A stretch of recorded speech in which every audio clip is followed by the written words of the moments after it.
Hello students, आज के इस सामाजिक अध्ययन के अंतर्गत सामाजिक एवं राजनीतिक जीवन के अध्ययन में आपका स्वागत करते हैं।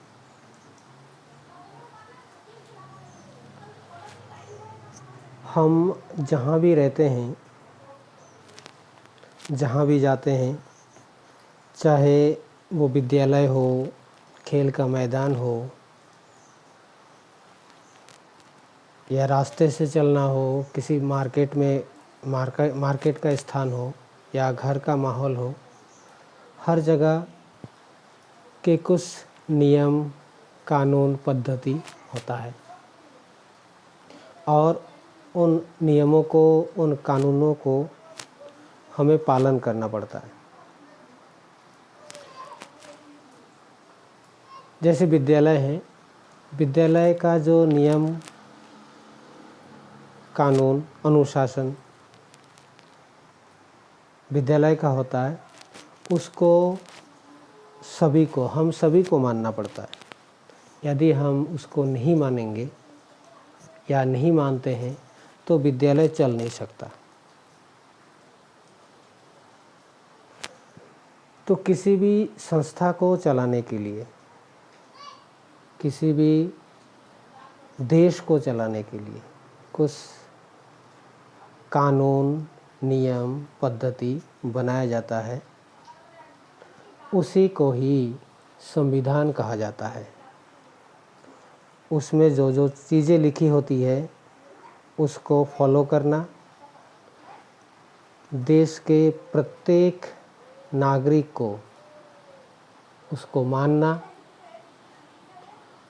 और उसको मानने के बाद ही एक राष्ट्र या एक देश का निर्माण हो सकता है। तो आइए आज हम हमारे देश के संविधान के बारे में जानकारी प्राप्त करते हैं। हम शुरू करते हैं खेल के मैदान से। आपने फुटबॉल का नाम सुना होगा,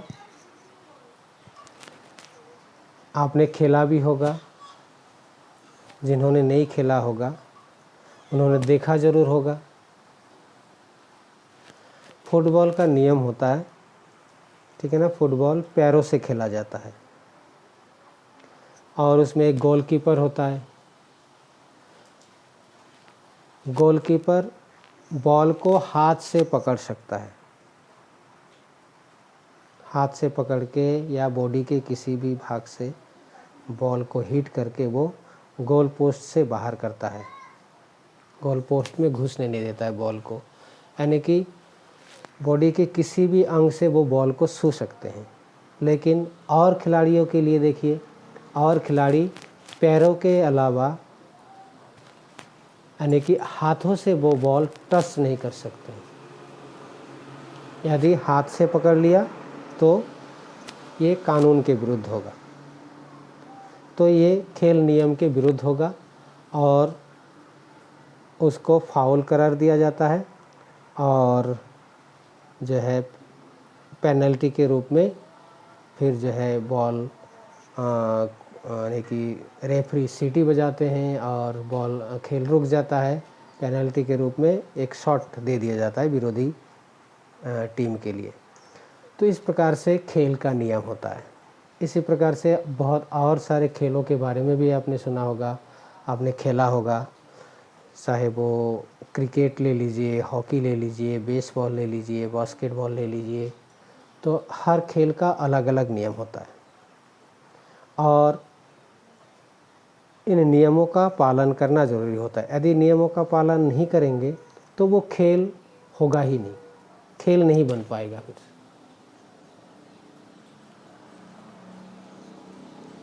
तो इसी प्रकार से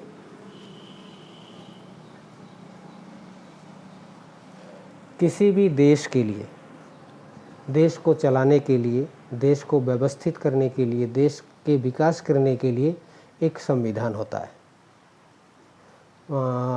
आमतौर पर सभी देशों के लिए, सभी प्रजातांत्रिक देशों के लिए या प्रजातांत्रिक न भी हो, किसी भी देश के लिए, देश को चलाने के लिए एक लिखित रूप में संविधान होता है। तो हमारे देश का भी एक संविधान है। तो सबसे पहले हम ये जानते हैं कि किसी भी देश को संविधान की ज़रूरत क्यों पड़ती है। किसी भी देश को संविधान की ज़रूरत क्यों पड़ती है, इस बात को हम जानते हैं। पहले देखिए, लगभग सभी लोकतांत्रिक देशों में एक लिखित संविधान होता है, लेकिन ये भी ध्यान रखने वाली बात है कि वो सभी देश जिसमें कि संविधान, लिखित रूप से संविधान है, वो ज़रूरी नहीं कि वो प्रजातांत्रिक देश हो। अर्थात यदि प्रजातांत्रिक देश नहीं भी है तो उनके यहाँ भी लिखित संविधान ज़रूर होगा। तो इसकी ज़रूरत क्यों पड़ता है? देखिए, संविधान एक दस्तावेज है और वो दस्तावेज उन आदर्शों को सूचीबद्ध करता है जिनके आधार पर नागरिक अपने देश को अपनी इच्छा से और सपनों के अनुसार रच सके। एक बार फिर से सुनते हैं इसको। यह दस्तावेज वो दस्तावेज है, लगा लीजिए, उन आदर्शों को सूचीबद्ध करता है जिनके आधार पर नागरिक अपने देश को अपनी इच्छा और सपनों के अनुसार रच सकते हैं। अर्थात संविधान ही वह बताता है कि हमारे समाज का मूलभूत स्वरूप क्या है। देश के भीतर आमतौर पर कई समुदाय रहते हैं। जैसे हमारा देश है, हमारे देश में कई समुदाय के लोग रहते हैं, कई धर्म को मानने वाले लोग रहते हैं, कई रीति रिवाजों को मानने वाले लोग रहते हैं। तो उनके बीच कुछ बातें तो समान हो सकती है, लेकिन सभी बातें समान नहीं होती। तो इसलिए संविधान, एक लिखित रूप में संविधान होना भी ज़रूरी है। नहीं तो जो बहुसंख्यक लोग होंगे, यानी कि उत्तरी भारत के जो रीति रिवाज है, लगा लीजिए, वो दक्षिणी भारत के वो रीति रिवाज नहीं है। तो केवल यदि लिखित रूप में न हो संविधान की, तो उत्तरी भारत के जो लोग रहते हैं, यहाँ जो रीति रिवाज मनाते हैं, तो ये दक्षिण भारत के लोगों के लिए बाध्य नहीं होगी। यदि बाध्य किया जाएगा तो उनकी संस्कार संस्कृति नष्ट हो जाएगी। तो उनको भी पूरा अधिकार होता है कि वो भी अपने संस्कार संस्कृति का पालन करें और विकास करें। अब देखते हैं, देखिए, ये दो चित्र आपको दिखाई दे रहा है स्क्रीन पर। ये दोनों चित्र नेपाल का है। आप जानते होंगे, नेपाल आज से कुछ साल पहले तक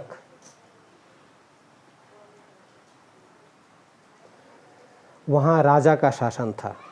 1990 तक वहाँ राजा का शासन था। राजा एक निरंकुश शासक होता है। राजा सर्वोपरि होता है। शासन की सर्वोच्च शक्ति राजा के हाथों में निहित होती है।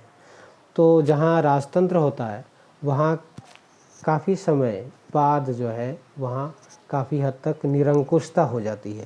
यानी कि राजा जो कहेंगे, जैसा चाहेंगे वैसे देश को चलाएंगे, चाहे जिससे जनता को चाहे अहित ही क्यों ना हो, इससे राजा को कोई सरोकार नहीं होता था। तो इस व्यवस्था के विरुद्ध नेपाल के लोगों ने बहुत सारे आंदोलन किए। देखिए, ये कई आंदोलन का, बड़े आंदोलन का ये चित्र दिखाया गया है आपको। तो 90 के दशक में जो है, वहाँ 90 के दशक तक राजतंत्र हुआ करती थी। उसके बाद वहाँ लोगों ने ज़बरदस्त रूप से जो है आंदोलन किया। इस संघर्ष के फलस्वरूप 2006 में आखिरकार उन्हें राजा की सत्ता को समाप्त करने की, यानी कि आज़ादी मिल गई, यानी कि कामयाबी मिल गई। अब नेपाल के लोग लोकतंत्र के रास्ते पर चलना चाहते हैं। अब लोकतंत्र कैसा हो, कैसा किस प्रकार से चलेगा, इसके लिए एक लिखित दस्तावेज होना चाहिए। तो उनको अब एक संविधान की ज़रूरत थी। संविधान इसलिए वो पिछला क्या, इससे पहले एक बात जानना और होगा कि अब तक जो वहाँ राजतंत्र था, क्या वहाँ संविधान नहीं था? हो सकता है कि वहाँ संविधान था, लेकिन वो आम लोगों के, आम जनता के हित की पूर्ति नहीं कर पा रही थी। तभी तो वहाँ के लोगों ने आंदोलन किया। नेपाल के लोग जो आदर्श चाहते थे, जो जिस प्रकार की शासन व्यवस्था चाहते थे, वो उसकी पूर्ति नहीं हो पा रही थी। तभी तो उन्होंने वहाँ आंदोलन के बाद जो है वहाँ एक लोकतंत्र की स्थापना की। तो जिस प्रकार से देखिए, किसी भी खेल में, चाहे वो फुटबॉल हो, चाहे टेनिस हो, चाहे बेसबॉल हो या हॉकी हो, यदि खेल के नियम बदल दिए जाते हैं तो पूरा खेल ही बिगड़ जाता है। पूरा खेल के नियम यदि बदल दिया जाए तो खेल का स्वरूप बदल जाता है। तो उसी तरह से जब लोकतंत्र की स्थापना हुई तो राजतंत्र पहले, यानी कि जहाँ जिस प्रकार से नेपाल में राजतंत्र था, तो उस व्यवस्था में मूलभूत परिवर्तन होना स्वाभाविक था और हुआ भी ऐसा ही कुछ। तो अब नेपाल को एक संविधान की ज़रूरत पड़ी। तो इसी को हमारे देश के लिए भी ले लीजिए। हमारा देश जब आज़ाद हुआ, लगभग 200-250 वर्षों की गुलामी के बाद, बहुत बलिदान देने के बाद, बहुत संघर्ष के बाद जो है हमें आज़ादी मिली। तो जब हम आज़ाद हुए, आज़ादी के बाद हमारे देश की शासन व्यवस्था कैसे हो, देश किस प्रकार आगे को बढ़े, क्या क्या नियम कायदे कानून पद्धति होना चाहिए, इसके लिए एक संविधान की ज़रूरत पड़ी। तो इसके लिए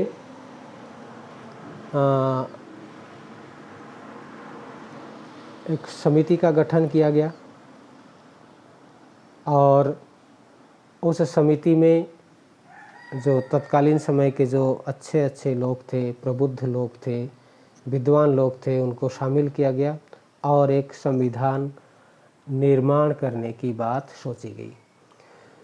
तो देखिए, यदि ऐसा नहीं करते हैं, यदि नियम कायदे कानून नहीं बनाते हैं, तो व्यवस्था किस प्रकार से बन सकती है। एक ये चित्रपट कथा के अनुसार आपको दिखाया गया है, ठीक है ना। इसमें सुरेश, अब इसको पढ़ के देख लीजिएगा। सुरेश क्लास का मॉनिटर है। क्लास में पढ़ाने वाली मैम, जिनका नाम है श्रीमती राव, उनको किसी काम से बाहर जाना था। तो उन्होंने मॉनिटर सुरेश को बोला कि आप क्लास को व्यवस्थित रखना। तो ये कहकर वो चली गई। तो अब शक्ति, यानी कि पावर उनके हाथ में आ गया, अर्थात सुरेश के हाथ में।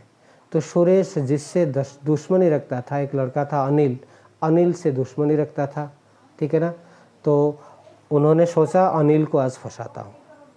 तो जब मैडम वापस आई तो मैडम से उन्होंने शिकायत किया कि अनिल जो है मेरी बात नहीं माना और इन्होंने पूरे क्लास को परेशान किया, जबकि अनिल ने ऐसा कुछ भी नहीं किया था। अब मैडम ने क्या किया, मैडम ने मॉनिटर की बात सही मानी और अनिल को सज़ा दे दी। तो बताइए जरा, ये कहाँ तक सही था। यानी कि सत्ता उसके हाथ में आया तो सत्ता का दुरुपयोग हुआ। तो संविधान निर्माताओं के सामने ये बात थी कि संविधान बनना चाहिए, किसी के भी अधिकारों का हनन नहीं होना चाहिए, अधिकारों का दुरुपयोग नहीं होना चाहिए। तो इस प्रकार से ये चित्रकथा से आपको दिखाया गया है। अब एक संविधान बनाने से पहले कुछ बातें और देखिए। एक चित्रपट और देख लीजिए। ये इस चित्रपट में क्लास की जो है खेल की घंटी शुरू होती है। अब लड़के तथा लड़कियां सभी निकल आए। सब खेल खेलना चाहते थे। लड़के फुटबॉल खेलना चाहते थे, जबकि लड़कियां बास्केटबॉल खेलना चाहती थी। अब घंटी तो एक है और मैदान भी एक ही है, लगा लीजिए। एक ही मैदान में दो तरह के खेल नहीं हो सकता था। तो अब जो सर थे तो क्या करें? सर ने जो है कहा कि जिसमें यानी कि जिस खेल को अधिकतर बच्चे खेलना चाहेंगे उसी खेल को खेला जाएगा। तो लगा लीजिए वोटिंग हुई। अब हाथ खड़ा करने के लिए बोला गया होगा कि हाथ खड़ा करो जो फुटबॉल खेलना चाहते हैं। लड़के सारे हाथ खड़ा कर दिए।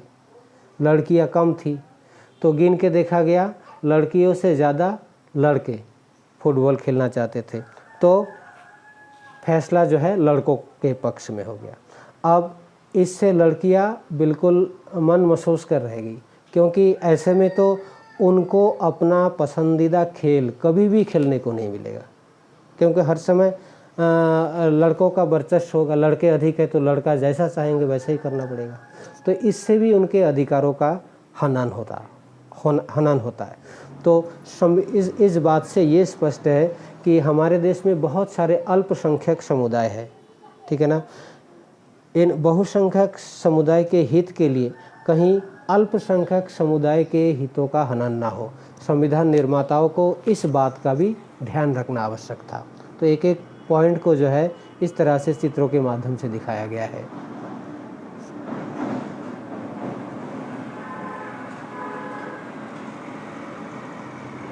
अब एक तीसरा चित्र देखिए कि अपनी सोच, एक राष्ट्र का निर्माण करना है तो सोच भी किस प्रकार से होना चाहिए। इस चित्रपट कथा में आप देखिए, एक बालिका है शबनम, उसका अगले दिन पेपर होना है। तो वो देखती है उनका जो है जो परीक्षा होना है, लगा लीजिए टेस्ट होना है, तो पीछे के 2 पार्ट से जो है प्रश्न आने हैं। तो वो सोचती है कि आज रात को पढ़ना है मुझे, लेकिन उसी रात को उनका जो पसंदीदा टीवी सीरियल है वो आता है उस समय, लगा लीजिए 8-9 बजे के बीच, और उस समय पढ़ने का भी वक्त है। तो वो सोचती है यदि मैं नहीं पढ़ती हूँ तो मैं तो फिर पेपर मेरा अच्छा नहीं जा सकेगा। अब उनका पसंदीदा सीरियल भी उनका छूट जा रहा है, अब क्या करें?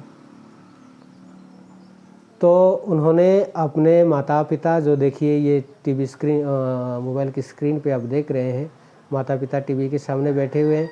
तो उन्होंने माता पिता से कहा, घर वालों से कहा कि आज टीवी बंद कर दो।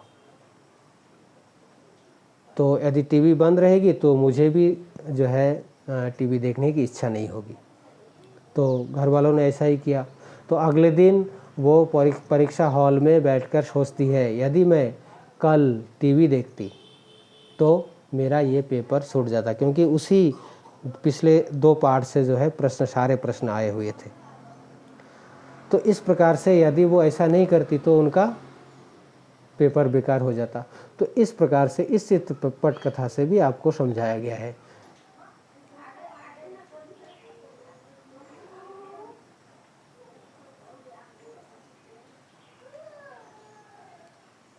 अब भारतीय संविधान की कुछ मुख्य लक्षण को जानते हैं। हमारा देश जो आज़ाद हुआ, एक दिन की लड़ाई से या केवल आज़ादी मांग लेने भर से हमें आज़ादी नहीं मिली। हमारा ये आज़ादी की लड़ाई कई दशकों तक चली। तो जब आज़ादी मिली तो हमारे राष्ट्रवादियों ने इस बात पर काफ़ी विचार किया कि स्वतंत्र भारत किस तरह का होना चाहिए। ब्रिटिश शासन के अंतर्गत उन्हें जिन नियमों को मानना पड़ता था वे उन्होंने खुद नहीं बनाए थे। देखिए, अंग्रेज़ों ने जो हमारे यहाँ जिस संविधान के तहत वो काम करते थे या शासन चलाते थे, तो उसमें भारतीयों के हित को नहीं देखा गया। अंग्रेज़ों को जिसमें हित होता था, जिसमें फ़ायदा होता था, उसी को वो नियम बनाए, संविधान बनाए। तो वो हमारे हित के लिए नहीं था। हो सकता है कि उसमें कुछ परसेंट जो है हमारे हित के लिए भी हो, लेकिन मूलतः हमारे हित में वो नहीं था। तो अब ज़रूरत था कि हमारे देश में रहने वाले जितने भी लोग हैं, जितने भी समुदाय हैं, जितने भी संस्कृति के लोग हैं, परंपरा को मानने वाले लोग हैं, अलग अलग धर्म को मानने वाले लोग हैं, अलग अलग संस्कृति को मानने वाले लोग हैं, सबके हितों की रक्षा हो। तो इस प्रकार से एक संविधान बनाना बहुत आसान बात नहीं थी।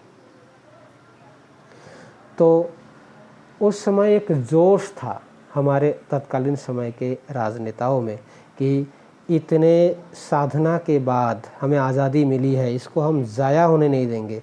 हम एक ऐसा देश, ऐसा संविधान बनाएंगे जिससे हमारे सारे सपने साकार हो। तो देखिए, ये संविधान सभा को जाते हुए तत्कालीन समय के नेताओं को दिखाया गया, जिसमें पटेल को शायद आप पहचान पा रहे हैं, किताब में भी आप देख लीजिएगा।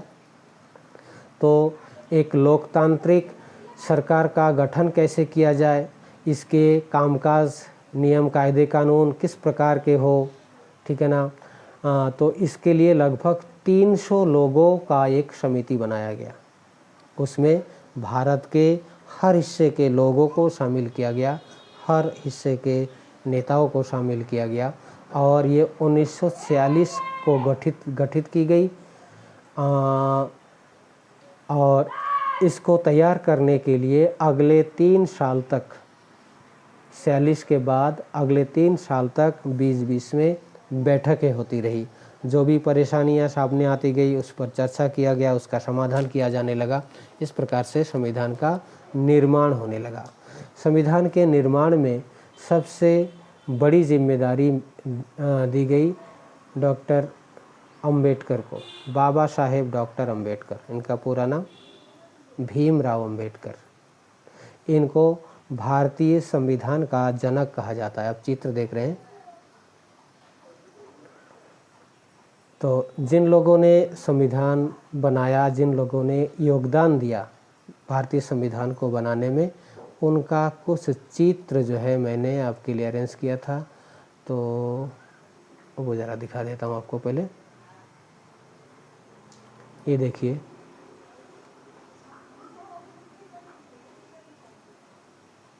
यहाँ से देखिए, ये भीमराव अंबेडकर को पहचान रहे हैं, जवाहरलाल नेहरू, राजेंद्र प्रसाद जो राष्ट्रपति बने बाद में, ठीक। उसके बाद देखिए ये दुर्गाबाई देशमुख, कन्हैयालाल माणिकलाल, एम.बी. पायली, सच्चिदानंद सिन्हा, देख लिया आपने सच्चिदानंद सिन्हा को, बी.एन. राव, गणेश वासुदेव मावलकर, विजयलक्ष्मी पंडित, राजकुमारी अमृत कौर, ग्रेनविले ऑस्टिन। तो इस प्रकार से कुछ मुख्य लोगों को दिखाया गया है। इसके अतिरिक्त लगभग 300 लोगों का योगदान रहा इस भारतीय संविधान को बनाने में। तो उनके सामने बहुत विकट समस्या थी, ठीक है ना। देखिए, जिस प्रकार से आप इंग्लैंड को ले लीजिए, इंग्लैंड का संविधान बनाना बहुत आसान है, क्योंकि लगभग वहाँ एक ही प्रजाति के लोग रहते हैं, एक ही धर्म को मानने वाले लोग रहते हैं, एक ही संस्कृति को मानने वाले लोग रहते हैं, एक ही भाषा को बोलने वाले लोग रहते हैं। तो वहाँ कोई समस्या नहीं एक संविधान बनाने के लिए। लेकिन हमारे जैसे देश के लिए ज़रा देखिए, हमारे यहाँ तो हर 10-10, 15-15 किलोमीटर के अंतर से जो है भाषा बदल जाती है, संस्कृति बदल जाती है, खान पान बदल जाता है, वेशभूषा बदल जाता है, लोगों के रीति रिवाज बदल जाते हैं। तो ऐसे देश के लिए संविधान बनाना बहुत आसान बात नहीं थी। ये ध्यान रखना था सबके हित हो, संविधान में सबको संरक्षण मिले। तो इसके लिए बहुत मुश्किल भरी बात थी।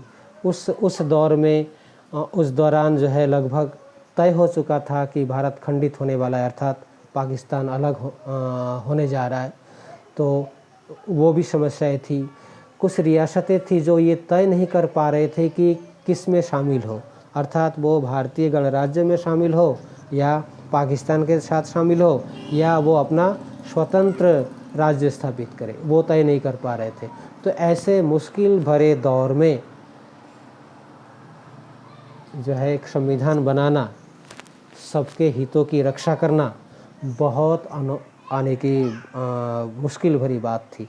लेकिन आप जब इसका पूरा अध्ययन करेंगे तो आपको पता चलेगा तत्कालीन समय के हमारे जो राजनेता थे, हमारे जो बुद्धिजीवी थे, उन्होंने कितना मेहनत किया होगा इस संविधान को बनाने के लिए। तो अंततः एक संविधान बना और बल्कि और देशों से एक बेहतर संविधान हमारे राजनेताओं ने बना दिया।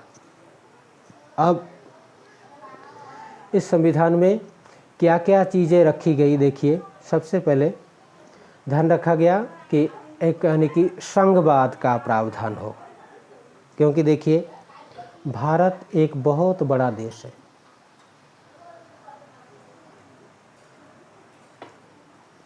तो वर्तमान समय आप देखते हैं देश का शासन सत्ता अर्थात दिल्ली से संचालित होती है, लेकिन दूर दराज का क्षेत्र, ठीक है ना, हमारे कुछ, जैसे आप लगा लीजिए हम लोग उत्तराखंड में रहते हैं, तो हमारे कुछ अलग से आकांक्षाएं हो सकती है, हमारे कुछ अलग से हित हो सकता है जो सबके साथ नहीं मिल सकता। तो हमारे हितों की रक्षा कैसे होगी? तो इसके लिए संविधान में ये प्रावधान किया गया कि हम देश की शासन व्यवस्था कई स्तरों में होगी, अर्थात केंद्रीय शासन भी होगा और राज्य स्तर की शासन व्यवस्था भी होगी और यहाँ पंचायती राज व्यवस्था भी होगी।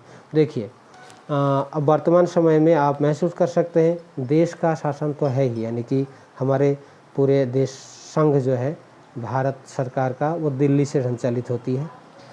अलग अलग क्षेत्रों में राज्य सरकारें हैं, जैसे हमारे उत्तराखंड का राज्य है, उत्तराखंड राज्य की अलग सरकारें हैं। उसके बाद स्थानीय तौर पर पंचायती राज व्यवस्था भी कायम है। आप गांव शहर जहां भी रहते हैं वहां भी आप देखिएगा, बिल्कुल वहां भी एक शासन व्यवस्था है गांव स्तर पर, जिसमें ग्राम प्रधान होगा, सभासद होंगे, ठीक है ना। चाहे आप शहर में रहते हैं तो नगर पालिका होगी, नगर महापालिका होगी, या टाउन एरिया जो भी आप कहते हैं, तो उनका एक अलग से शासन व्यवस्था था। तो इस प्रकार से 3 स्तर के शासन व्यवस्था को मान्यता दी गई ताकि सबके हितों की रक्षा की जा सके। इसका नेक्स्ट दूसरा पॉइंट लेते हैं, संसदीय शासन पद्धति। इस संसदीय शासन पद्धति में यानी कि संसद के 2 सदन होते हैं, आपको पता है, लोकसभा और राज्यसभा। और इसको चलाने के लिए लोकसभा यानी कि देश की शासन व्यवस्था को चलाने के लिए ये 2 सदन बनाए गए हैं। तो इसके जो सदस्य होते हैं वही देश को चलाते हैं। आपको पता होगा कि हमारे देश में 545 लोकसभा के सदस्य हैं और 250 राज्यसभा के सदस्य हैं। तो इस प्रकार की व्यवस्था राज्य में भी है। अब ये जो जनप्रतिनिधि है, ठीक है ना, तो इन जनप्रतिनिधि का चुनाव कौन करता है? ये अधिकार नागरिकों को दी गई है एक वयस्क मताधिकार के तहत, अर्थात देश के वो सभी जनता, वो सभी नागरिक जिनका की आयु 18 साल हो चुका है, वो इस व्यवस्था में, इस लोकतांत्रिक व्यवस्था में प्रतिनिधि चुनने के लिए अपना वोट डाल सकते हैं। निष्पक्ष रूप से वो वोट डाल सके, इसकी व्यवस्था संविधान ने की है। तो इस प्रकार से संसदीय व्यवस्था, देखिए एक वोट डालने की वो एक कतार दिखाया गया है कि आपने भी कई मौक़ों पर देखा होगा, जब हमारे इन क्षेत्रों में चुनाव होता है तो इस प्रकार से कतार में लोग खड़े होते हैं और एक एक करके अंदर जाते हैं और वोट डाला जाता है। तो ये संविधान ने ये व्यवस्था किया है।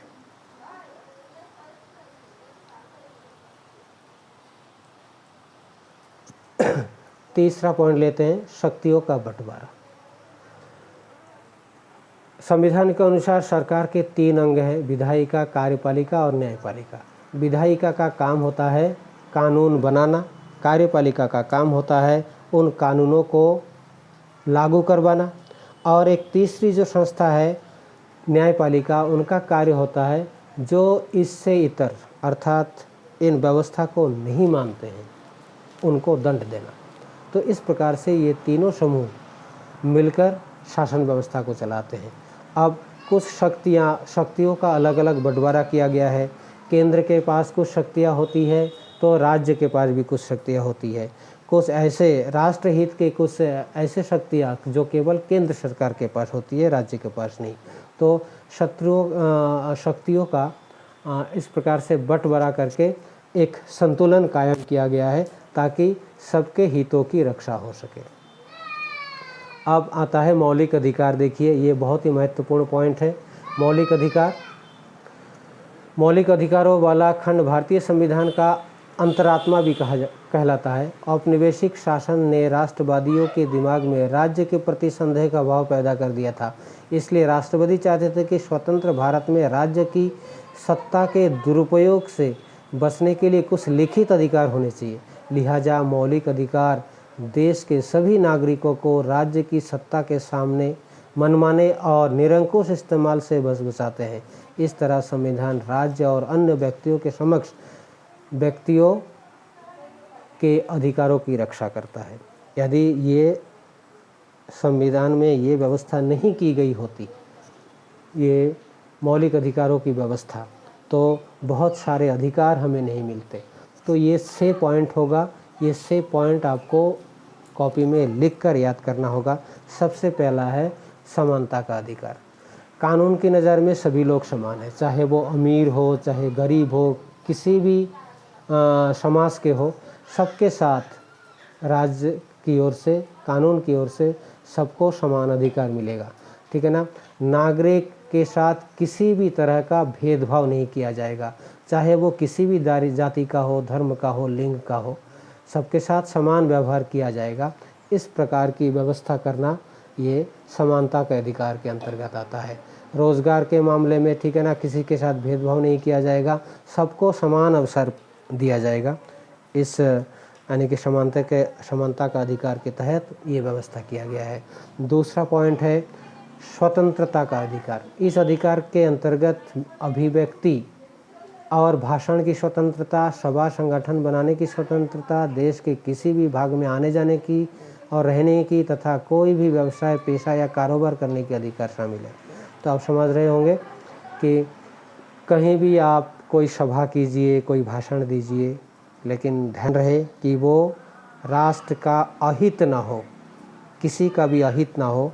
आप किसी समाज का भला करना चाहते हैं, किसी समाज को संगठित करना चाहते हैं, तो इस प्रकार से जो है ये अधिकार दिया गया है। इसके तहत आप राज्य के किसी भी स्थान में आ जा सकते हैं, रोज़गार प्राप्त कर सकते हैं, वहाँ निवास कर सकते हैं, ठीक है ना, कोई भी पेशा या कारोबार अपना सकते हैं। इस अधिकार के तहत ये आपको दिया गया।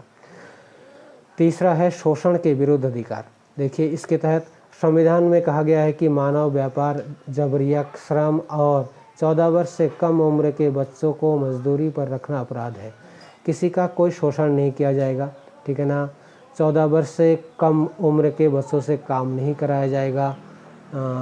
जो सरकार द्वारा तय की गई मजदूरी उनको देनी पड़ेगी। कहीं कहीं ऐसा भी होता है, काम में लगा दिया जाता है, कम पैसे दिए जाते हैं और अधिक पैसों पर हस्ताक्षर कर लिया जाता है, ठीक है ना।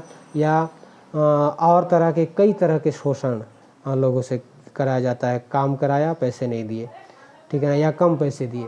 तो इस प्रकार से शोषण के विरुद्ध अधिकार हर नागरिक को दिया गया। चौथा है धार्मिक स्वतंत्रता का अधिकार।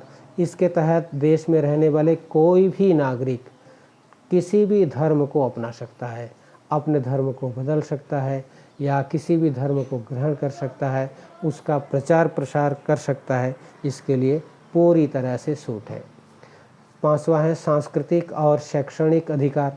अर्थात संविधान में कहा गया है धार्मिक या भाषाई सभी अल्पसंख्यक समुदाय अपनी संस्कृति की रक्षा और विकास के लिए अपने अपने शैक्षणिक संस्था खोल सकते हैं, अपने संस्कार को बचाए रखने के लिए, ठीक है ना। अपने संस्कृति को बचाए रखने के लिए किसी भी भाषा में शिक्षण संस्थाएं खोलकर अपने अधिकारों की रक्षा किया जा सकता है। लास्ट नंबर है संवैधानिक उपचार का अधिकार। इसके तहत यदि किसी नागरिक को लगता है कि राज्य द्वारा उनके किसी मौलिक अधिकारों का उल्लंघन हुआ है तो इस अधिकार का सहारा लेकर वह अदालत में जा सकता है। ठीक है ना। हो सकता है कभी कभी ऐसा कई बार हुआ भी, उनको लगा कि किसी भी ये जो ऊपर वर्णित से अधिकार है, 5 अधिकार दिया गया है, इन अधिकारों को राज्य सरकार या कोई भी व्यक्ति उनका हनन कर रहे हैं तो उस पर वो अदालत का दरवाज़ा खटखटा सकता है और अपने अधिकारों की रक्षा कर सकता है। इस प्रकार से ये 6 मौलिक अधिकार दिया गया है। इन 6 अधिकारों को, मौलिक अधिकारों को क्रम से आप कॉपी में नोट भी करेंगे। अब आता है धर्मनिरपेक्षता। इसके तहत धर्मनिरपेक्ष राज्य वह राज्य होता है जिसमें राज्य अधिकृत रूप से किसी भी धर्म को राष्ट्रीय धर्म के रूप में बढ़ावा नहीं देता। इसके बारे में पीछे भी आप बहुत कुछ अध्ययन किए होंगे और आने वाले समय में भी आप करेंगे, तो इसको थोड़ा सा आप इस प्रकार से जान लीजिए कि राज्य किसी भी धर्म को बढ़ावा नहीं देता, अर्थात राज्य का कोई धर्म नहीं है। इसका मतलब क्या है? क्या राज्य, हमारा राज्य अधार्मिक है? ऐसा नहीं। किसी भी धर्म को मानने वाले लोगों को वो बढ़ावा नहीं देता। राज्य के पास सभी धर्म बराबर है, सभी धर्म समान है।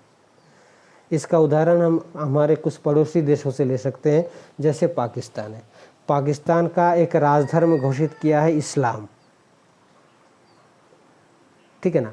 अब वहाँ क्या हुआ देखिए, इस्लाम उनका राजधर्म घोषित हो गया है तो जो वहाँ और धर्म के लोग हैं उनको मान्यता नहीं मिलता, उनके साथ बहुत नाइंसाफ़ी होती है, उनके साथ पक्षपात होता है। जबकि हमारा देश हिंदू बहुल देश है, अर्थात यहाँ हिंदुओं की संख्या अधिक निवास करती है।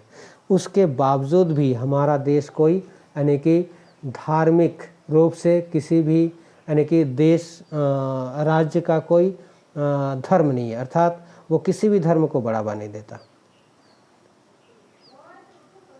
तो इस प्रकार से सबको फूलने फलने का अधिकार दिया गया है। तो इस प्रकार से हमने आज के पाठ में संविधान को जाना कि संविधान की आवश्यकता क्यों पड़ती है, कब पड़ती है, किस लिए पड़ती है, इसको हमने जाना कई उदाहरणों के तहत। और संविधान में क्या क्या चीज़ें दी गई है, मौलिक अधिकार क्या है, ये सारे बातों का हमने अध्ययन किया। ठीक है, तो आइए अब कुछ प्रश्नोत्तर पर चर्चा करते हैं।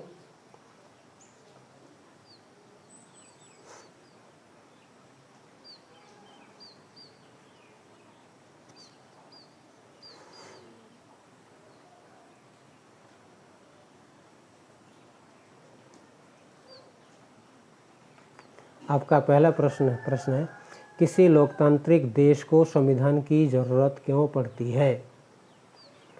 इसके तहत आप देखिए उत्तर किस प्रकार से बनाना है। संविधान की ज़रूरत क्यों पड़ती है? संविधान की ज़रूरत 3 पॉइंटों में। यह उन आदर्शों को सूचीबद्ध करता है जिसके आधार पर नागरिक अपने देश को अपनी इच्छा और सपनों के अनुसार रच सकते हैं। ये पहला। एक ऐसे नियम निश्चित करता है जिसके द्वारा शासकों के हाथों सत्ता के दुरुपयोग को रोका जा सके। यदि संविधान नहीं होगा तो जो शासन करने वाले लोग हैं वो सत्ता का दुरुपयोग करेंगे, जैसे राजतंत्र में होता था। राजा कुछ भी कर सकते थे, कुछ भी करते थे तो जनता उसका विरोध नहीं कर सकती थी, तो इसलिए किया गया।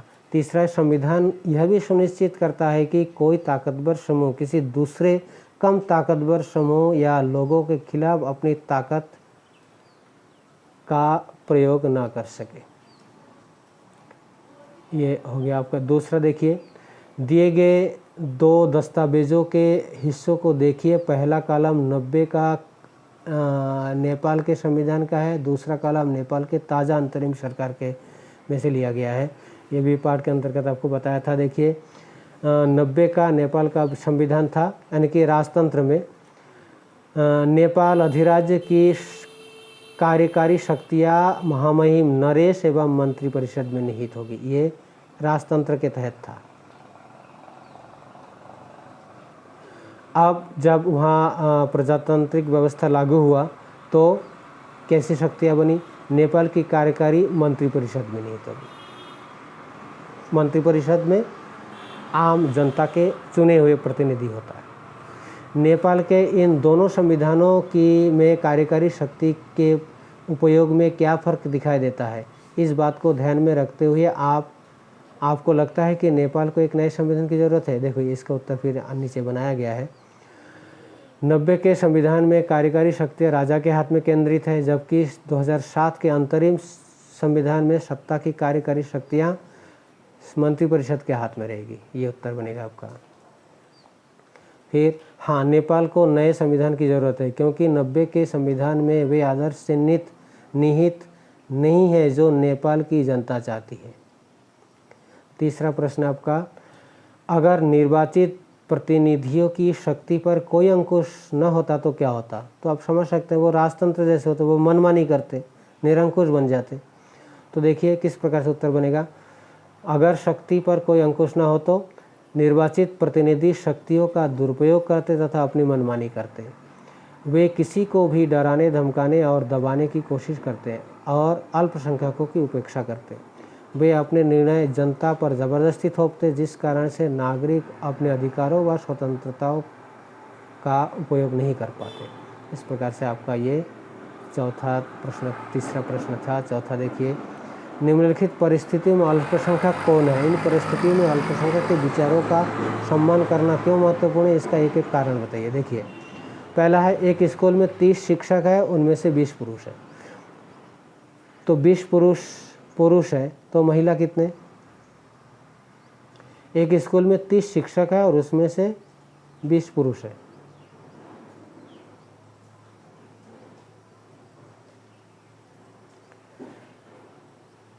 इसमें थोड़ा सा कंफ्यूज हो रहा है।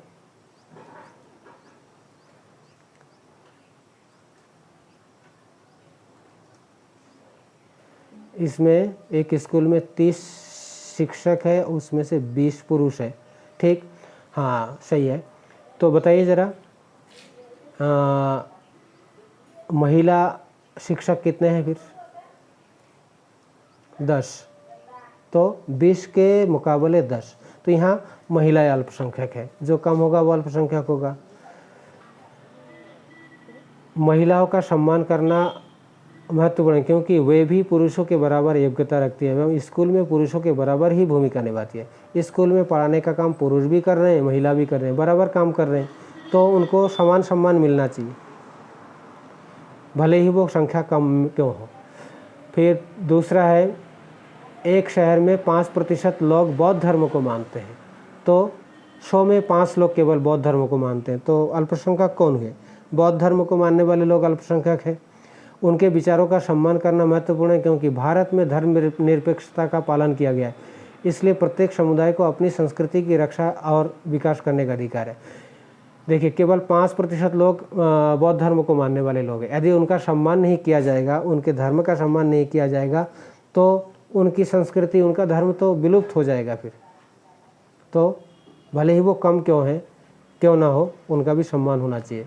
फिर एक कारखाने के भोजनालय में 80% कर्मचारी शाकाहारी है, तो मांसाहारी कितने हैं फिर?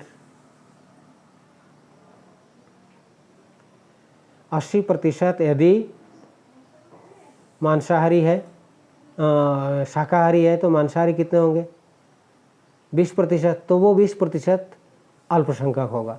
उनके विचारों का सम्मान करना महत्वपूर्ण है क्योंकि प्रत्येक व्यक्ति को अपनी पसंद चुनने का अधिकार है। फिर घ नंबर है, 50 विद्यार्थियों की कक्षा में 40 विद्यार्थी संपन्न परिवार से, तो गरीब परिवार से कितने हुए? 10।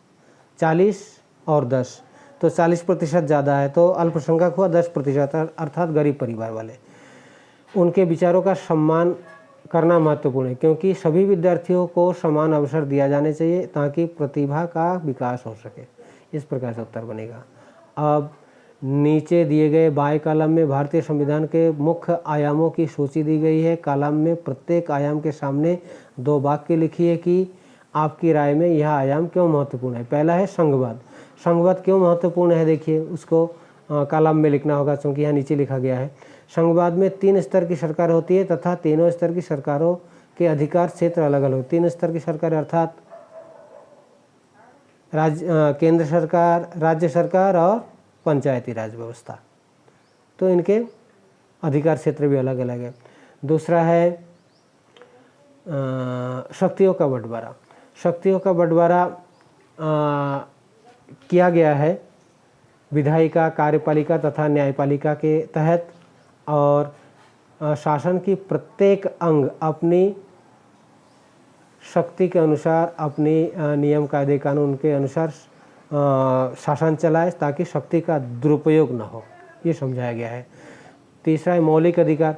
मौलिक अधिकार देश के सभी नागरिकों को राज्य की सत्ता के मनमाने और निरंकुश इस्तेमाल से बचाने के लिए दिए गए हैं। और लास्ट है संसदीय शासन पद्धति। देश के सभी वयस्क नागरिकों को अपने प्रतिनिधि चुनने का अधिकार है, वही प्रतिनिधि देश की शासन व्यवस्था को चलाते हैं। तो इस प्रकार से ये दिया गया है। ये मानचित्र देखिए, इस मानचित्र में यानी कि भारत के जो पड़ोसी देश है, आप पहचानते हैं भारत के पड़ोसी देश। पड़ोसी देशों को जो है पहले तो आप अलग रंग से भर दीजिएगा, जैसे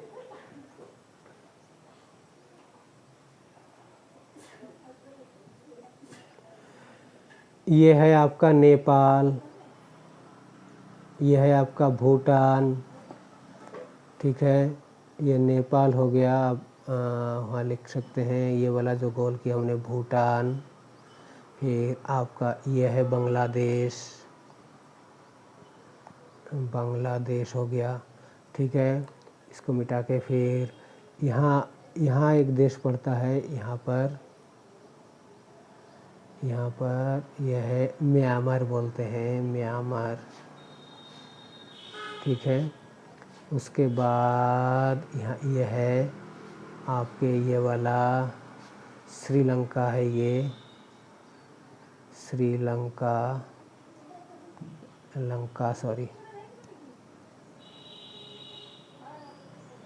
श्रीलंका देख लिया होगा आपने। उसके बाद यहाँ पर है पाकिस्तान। पाठ के अनुसार इन देशों के सीमा से लगते हुए हमारे भारतीय राज्यों के नाम लिखना है, ठीक है। तो देखिए यहाँ ये नेपाल,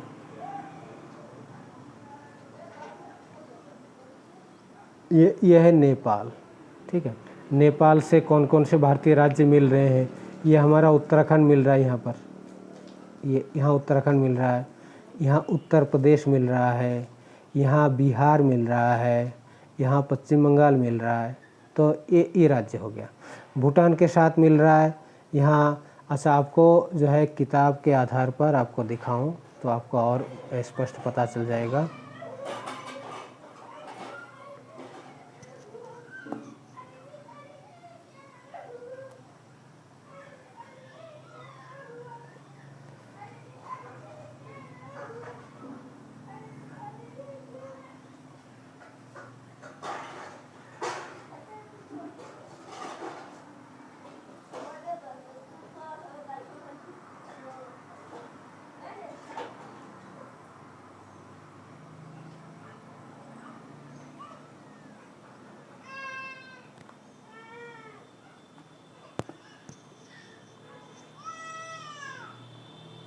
चलिए अब देखते हैं, वो मानचित्र ढूंढता हूँ। पहले पाठ में एक मानचित्र दिया हुआ था, आपने देखा होगा।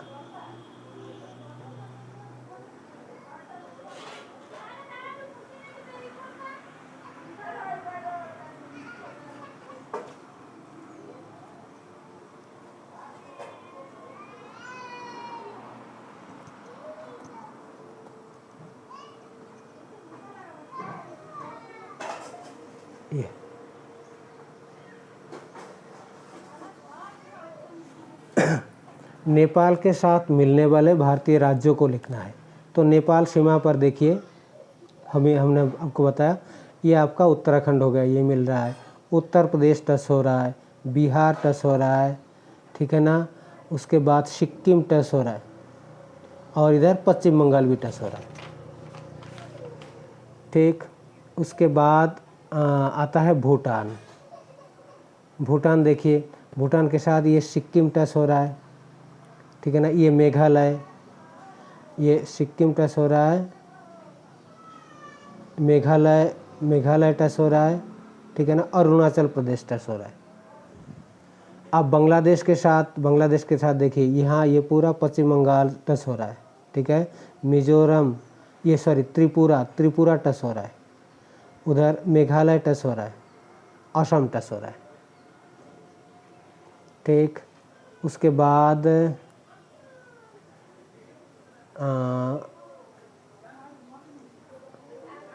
श्रीलंका के साथ तो कोई स्थल भाग कोई टच नहीं हो रहा है, यानी कि ये बंगाल की खाड़ी में अब दिखा सकते हैं भारत के तमिलनाडु से। अब पाकिस्तान को लेते हैं। पाकिस्तान के साथ कौन कौन से देश टच हो रहा है, देखिए कौन कौन से प्रदेश टच हो रहा है, यानी कि गुजरात, ये गुजरात टच हो रहा है, ये गुजरात। राजस्थान टच हो रहा है, छोटा कर लेते हैं, ये राजस्थान टच हुआ, ये गुजरात टच हुआ, पंजाब टच हुआ और जम्मू कश्मीर टच हुआ।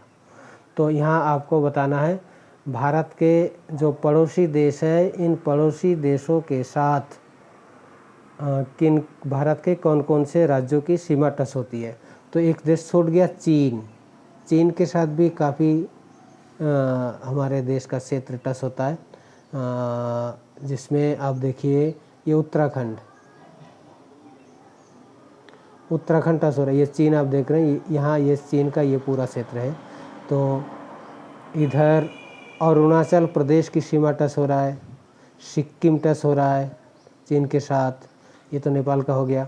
उसके बाद उत्तराखंड टच हो रहा है, हिमाचल प्रदेश का क्षेत्र टच हो रहा है, जम्मू कश्मीर का क्षेत्र टच हो रहा है।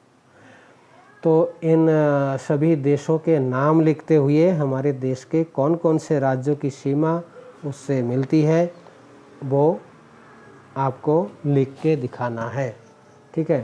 तो अभी चीन के साथ कुछ विवाद भी चल रहा है हमारे देश का सीमाओं को लेकर, तो इस वजह से ये प्रश्न और भी ज़्यादा महत्वपूर्ण हो जाता है। तो इस प्रकार से हमने इस पाठ को विकसित किया, ठीक है। हम उम्मीद करते हैं पाठ का अध्ययन करने के बाद आप कम से कम 2 बार आप पाठ को पढ़ेंगे। पढ़ने के बाद जो प्रश्नोत्तर आपको दिए गए हैं, पाठ के आधार पर जो प्रश्नोत्तर आए हैं उसको आप लिखित रूप में जो है पूरा करेंगे, ठीक है। उसका फ़ोटो खींचकर मेरे पर्सनल व्हाट्सएप नंबर पर भेजेंगे अगले 2 दिनों के लिए, ठीक है ना। तो काफ़ी समय से आप इस पाठ को विस्तारित करने के लिए, पाठ को आगे बढ़ाने के लिए मेरे साथ थे, इसके लिए आपका बहुत बहुत धन्यवाद। और जल्दी से जल्दी हम उम्मीद करेंगे आप लिखित कार्य भी पूरा कर लेंगे। आपका बहुत बहुत धन्यवाद।